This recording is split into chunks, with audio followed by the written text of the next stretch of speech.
त्यावेळेस मगधचे सम्राट हे भगवान बुद्धांच्याकडे गेले आणि त्यांनी म्हटलं की मी एवढा महान सम्राट आहे, पण हे लहान गणराज्य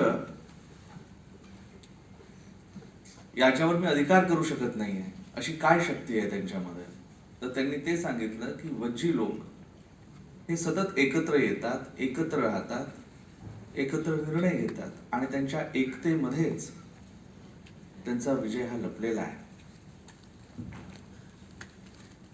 आणि म्हणून ज्यावेळेस वज्जी गणराज्याची एकता कमी होईल त्यावेळेस तुम्ही त्यांच्यावर शासन करू शकाल. आणि त्यानंतर बुद्ध साहित्यात वज्जी सिद्धांत वज्जी गणराज्या संदर्भात अनेक दाखले आपल्याला मिळतात. तो वज्जी सिद्धांत एक फॉलो करून आपण सगळे लोक एकत्र आलात आणि याच्यानंतर सतत आपण लोक एकत्र राहाल.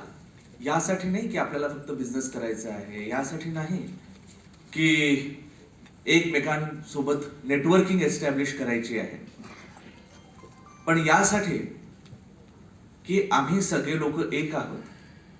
एकमेकांना भेटून आम्हाला आनंद येतो, एकमेकांचे विचार ऐकून आम्हाला आनंद येतो आणि एकमेकाच्या सहवासातून आम्ही पुढे जाऊ.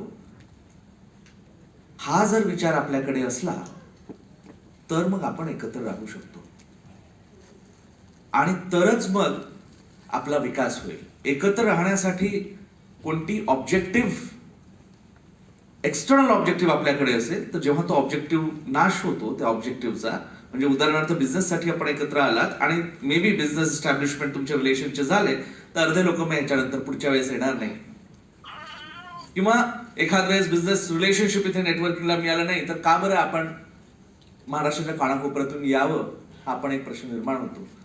आणि जर तसा प्रश्न निर्माण झाला तर ज्या प्रकारचं बिझनेस संघटन आपल्याला एस्टॅब्लिश करायचं आहे, समाज एस्टॅब्लिश करायचा आहे, तो बहुधा आपण करू शकणार नाही. आणि याच्यासाठी आपल्यापैकी प्रत्येक जण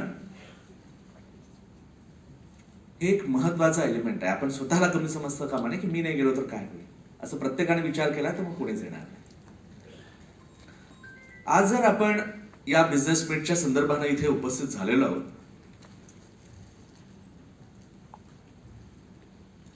तर दुसरी बाब मी जे आपल्या सगळ्यांच्या पुढे ठेवणार आपल्याला अभिनंदन करून, ती परत एकदा अभिनंदन की आपण मानव इतिहास